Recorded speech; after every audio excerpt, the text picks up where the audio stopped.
Já olhou pra alguém e pensou, o que passa na cabeça dela? Por que as pessoas dizem que agosto é o mês do quê? Desgosto. Por quê? Porque o aniversário do diabo é no mês de agosto.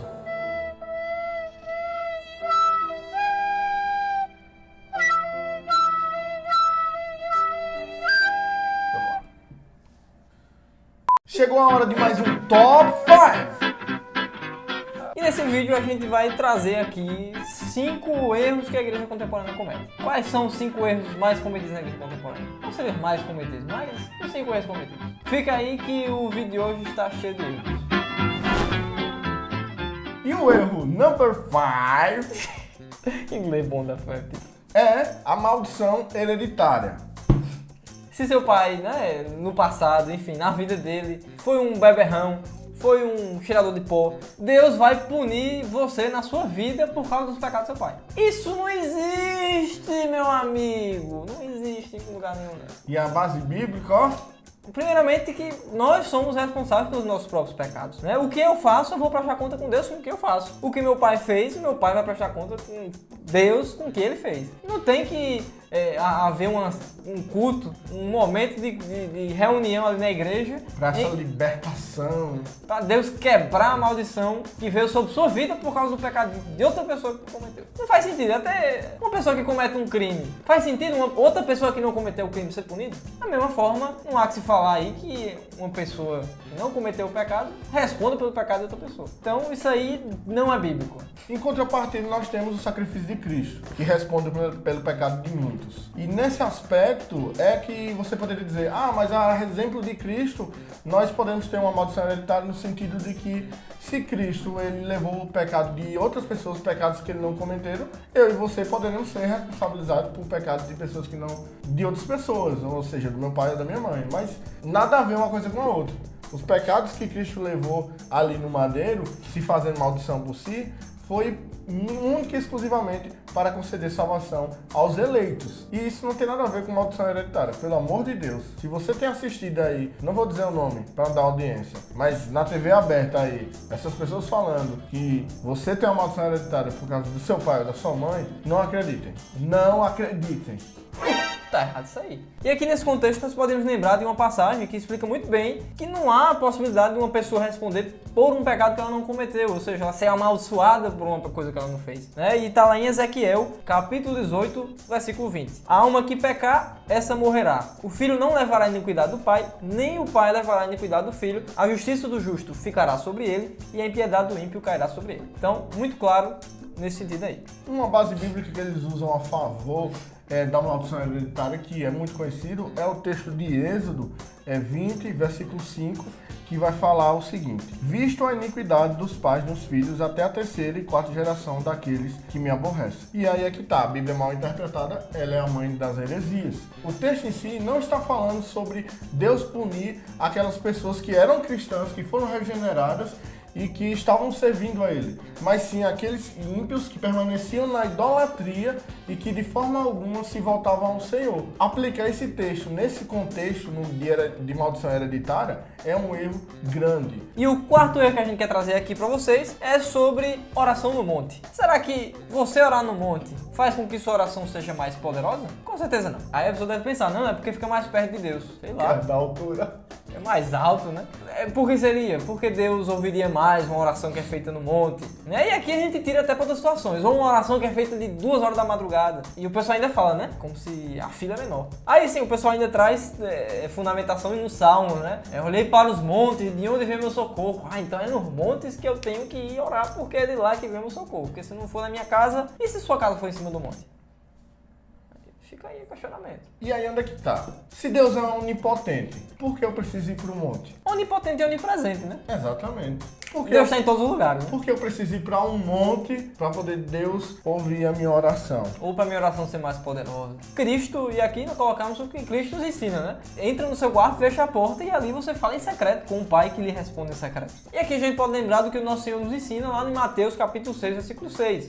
Que você quiser orar com o Pai, ou falar com o Pai, falar com o Senhor, você entra no seu quarto, fala em secreto com Ele e ele lhe responderá em secreto também. Então não faz sentido você dizer que a sua oração é melhor ouvida se feita de madrugada ou se feita no monte. E aqui, fica bem claro, a gente também está dizendo que está limitando onde você deve orar. Às vezes para você é cômodo, né? Você ir no monte e orar. Se for perto da sua casa, não sei, enfim. Mas não pense que porque você está fazendo isso, sua oração é mais poderosa, é mais eficaz. Não é dependente do seu método que Deus vai ouvir ou não a sua oração.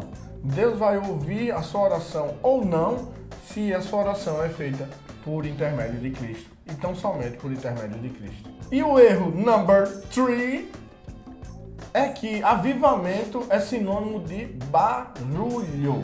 Existe um erro muito grande por trás disso, que é exatamente a questão de que você, quanto mais barulho fizer, mais avivado você estará. Você não encontra em lugar nenhum nas escrituras que devemos gritar e fazer barulho, e dessa forma é uma forma de avivamento ou de poder do Espírito Santo. Tanto que se uma pessoa for uma dessas pessoas que vivem nesses contextos, né, de igrejas neopentecostais ou até pentecostais, né, então ela vai numa igreja de linhagem mais histórica, como uma igreja presbiteriana ou uma igreja batista, enfim. E ela é estranha, né? Ela sai da igreja dizendo que o culto foi frio, porque não teve um grito, não teve um glória a Deus no meio do culto. E mais, né? Às vezes nem que não houve um grito ou um glória a Deus, mas que ninguém caiu no chão, né? Não houve um manifestar, ou como o pessoal fala, um mover, né, de Deus na igreja. Sapateado de fogo. Pois é. Para ela, se não houve nenhuma dessas situações, é porque aquele culto foi frio, aquele culto não prestou. Quais são as bases bíblicas que usamos para defender essa doutrina? Uma coisa muito interessante é que essas pessoas que pensam dessa forma, elas têm um intuito de que é preciso impressionar a Deus com os seus sentimentos, com suas motivações. A gente sabe que não é assim. Romanos 12, Paulo vai deixar claro pra gente que o nosso culto precisa ser racional. Ou seja, nós precisamos saber aquilo que de fato que estamos fazendo e por que estamos fazendo. Então não é voltado ao meu sentimentalismo, o meu emocionalismo, mas é voltado para o que a palavra de Deus exige de nós.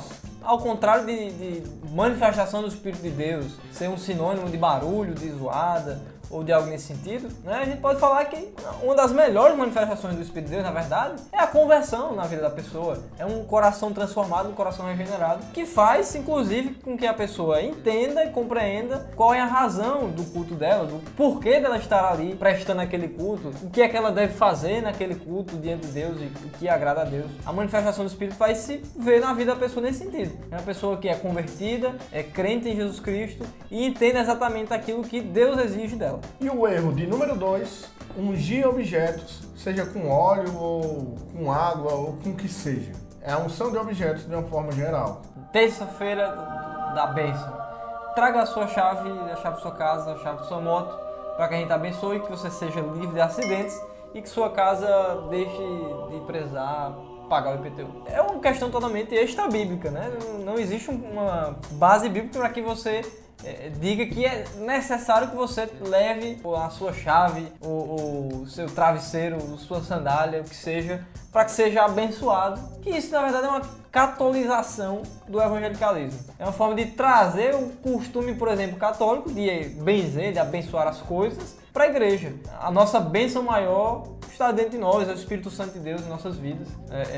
Nós não precisamos que as coisas ao nosso redor estejam abençoadas ou sejam abençoadas. Até porque não é necessário, é um objeto. Não possui nada inerente a ele que faça com que ele seja necessário que seja abençoado. É o texto de Tiago 5,14 que fala que se há alguém doente entre vós, chama os presbíteros, né? E os presbíteros, eles vão orar sobre as pessoas e vão ungir com óleo para que essa pessoa seja curada, e em nome do Senhor essa pessoa seja curada, possa melhore do seu problema lá, né?